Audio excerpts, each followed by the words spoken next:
आज मैं ज़िंदगी ब्लॉक की तरफ से ICDS बाल विकास परियोजना के अंतर्गत आंगनबाड़ी सेविकाओं के बारे में, उनकी नियुक्ति के बारे में आपके सामने सारे तथ्य रखूँगा। आजकल आंगनबाड़ी सेविकाओं का मानदेय बहुत ही आकर्षक हो गया है।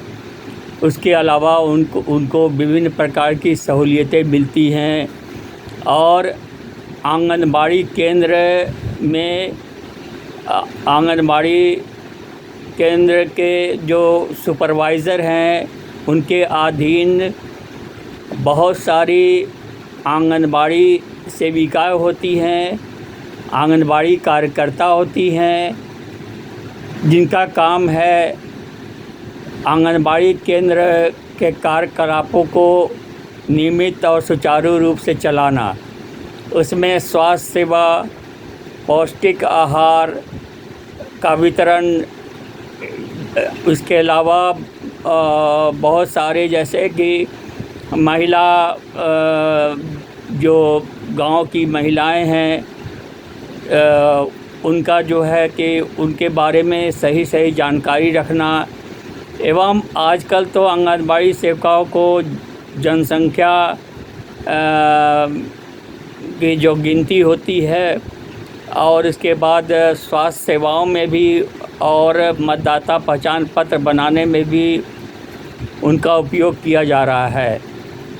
तो आंगनबाड़ी सेविका का प्रत्येक मासिक मानदेय जो होता है वो तकरीबन 8,000 के करीब है और भविष्य में ये मानदेय और बढ़ने के चांसेस हैं।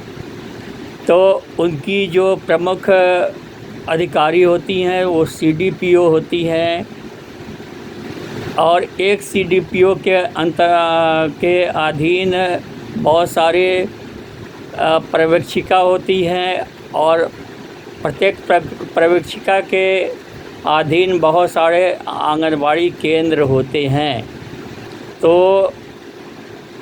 आंगनबाड़ी सेविकाओं का कार्य बहुत ही महत्वपूर्ण हो जाता है और उनकी नियुक्ति समय समय पर होती है और इस नियुक्ति में उस ज़िला के जो DM हैं या जो DPO हैं उनका महत्वपूर्ण रोल होता है। उसमें एक CDPO और DM और DPO, इसके अलावा कहीं कहीं DDC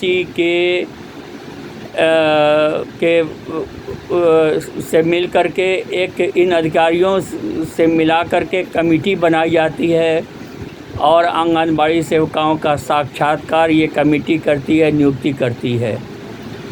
तो इस प्रकार आंगनबाड़ी सेविकाओं की नियुक्ति होती है और इनका मानदेय अति आकर्षक होता है।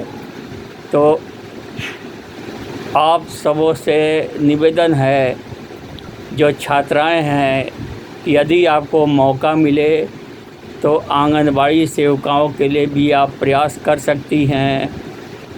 और आंगनबाड़ी मैंने देखा हुआ है कि आंगनबाड़ी सेविका रहते हुए भी बहुत सारे छात्राओं ने अपने खर्च को निकाल करके BPSC में अच्छी सफलता प्राप्त की है और वो BPSC में अच्छे पदों पर कार्यरत हैं।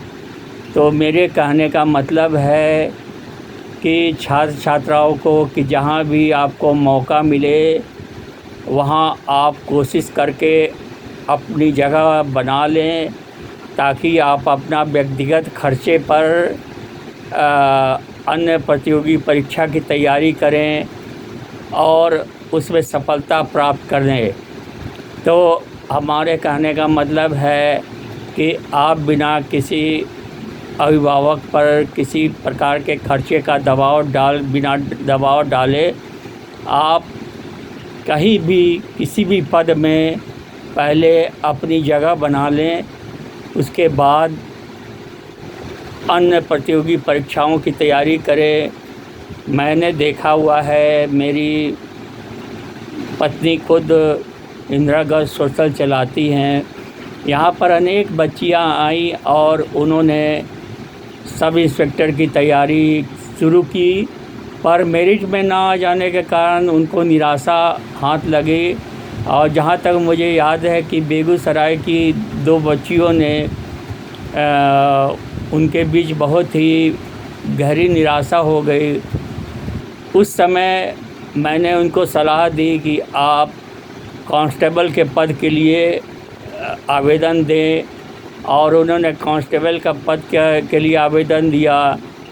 और पहले जो उन्होंने तैयारी कर रखी थी, शारीरिक तैयारी कर रखी थी या लिखित परीक्षा की तैयारी कर रखी थी, उसमें उनका सिलेक्शन हो गया और सफल हो गई। और आज मुझे ये कहते हुए अति प्रसन्नता हो रही है कि कांस्टेबल के पद से वह पुनः जो है प्रतियोगी परीक्षा में सम्मिलित होकर के उन्होंने सब इंस्पेक्टर की पोस्ट को लेने में सफलता प्राप्त की।